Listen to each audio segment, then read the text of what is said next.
का आसपास का एरिया वो आपका बनता है, ठीक है। हमारा सफाई मित्रा जो है वो 24 घंटे नहीं हो सकता है, क्योंकि एक बॉडी की कैपेसिटी होती है।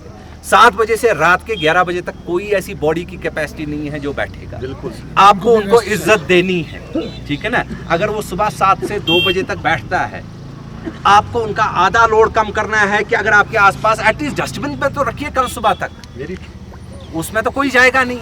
आपके पॉलिथीन जो बायोडिग्रेडेबल बैग्स आते हैं वो पॉलिथीन टाइप है, उसमें जब बैग बंद करके होगा कल मॉर्निंग में बंदा आके उठा के इजी हो जाएगा, उसको भी रेस्पेक्ट लगेगा, उसको भी लगेगा कि तो ये जिम्मेवारी पैसा कमा रहे हैं आप है, और वेट क्या कर रहे हैं आप, म्युनिसिपैलिटी कब हमें फ्री डस्टबिन देगी।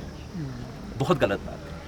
आप बिजनेस माशाल्लाह अच्छा कर रहे हैं, म्युनिसिपैलिटी के डस्टबिन जिनने भी दिया है मैं अगेंस्ट हूं। मैं बोलता हूं किसी दुकानदार कमर्शियल एसेट को डस्टबिन ना दे, लॉ के हिसाब से भी नहीं। ये सिर्फ गरीब उस तबके को है, घर वाले को जो अफोर्ड नहीं कर सकता है, ना कि दुकानदार हजरात बोलेगा कि आपने जी डस्टबिन 70% को दिया है 30% रह गया। नहीं, उनने भी गलत किया है देके, क्योंकि आप कमा रहे हो, आपकी जिम्मेवारी है सोसाइटी की तरफ, आप अपने पैसे में से सोसाइटी को कुछ लगाना चाहिए वहां से।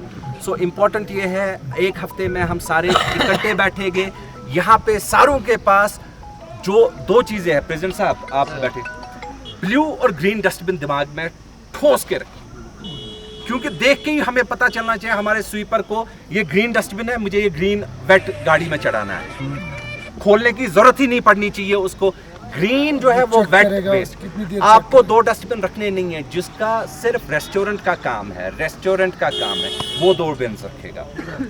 जिसका चावल निकलता है शाम को, सब्जी निकलती है, वो 2। बाकी आप सारे ड्राई ब्लू कलर के डस्टबिन, अच्छे डिसेंट, नीलकमल हो कोई और हो, लेकिन अच्छे डिसेंट मजबूत जो बड़े डस्टबिन लगे, आदू में टायर भी होता है, वो इजीली चला भी सकते हैं। कितने का, 1000 2000, उससे ज्यादा तो नहीं। अब मैं आऊंगा अगले हफ्ते में आपको फाइन कर दूंगा, उस पर हो गया 1000 रुपया फाइन, उतने में तो आपका डस्टबिन आ गया होगा, और आपका इज्जत भी बढ़ेगा है, और पार्टनर इन द प्रोग्राम, और आपका भी लगेगा कि सपोर्ट है। हाँ, आपको ये आपने बोला कि इस पैच पे डस्टबिन लगाने हैं, वो पब्लिक के लिए है, ना कि दुकानदार। अगर दुकानदार उसमें कोई कूड़ा डालेगा उस पब्लिक में, उसको 10,000 रुपया फाइन है। क्यों? क्योंकि वो डस्टबिन आपको अपने डस्टबिन में डालना है।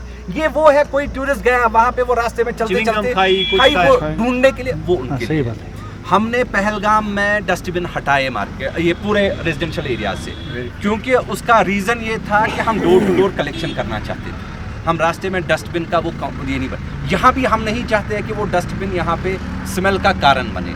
लेकिन ठीक है, कुछ पब्लिक के लिए हम 10 डस्टबिन आप भी आइडेंटिफाई कीजिए, लेकिन डिस्टेंस के बाद। ये नहीं मेरा दुकान यहाँ पे आगे इसमें लागून पे आगे नहीं, आफ्टर 100 मीटर्स नहीं है वहाँ पे, 100 मीटर्स वो डस्टबिन रहेगी, ना कि दुकान के साइड में। दुकानों के लिए नहीं है डस्टबिन, दिमाग से, क्योंकि क्लियरिफाई होना चाहिए।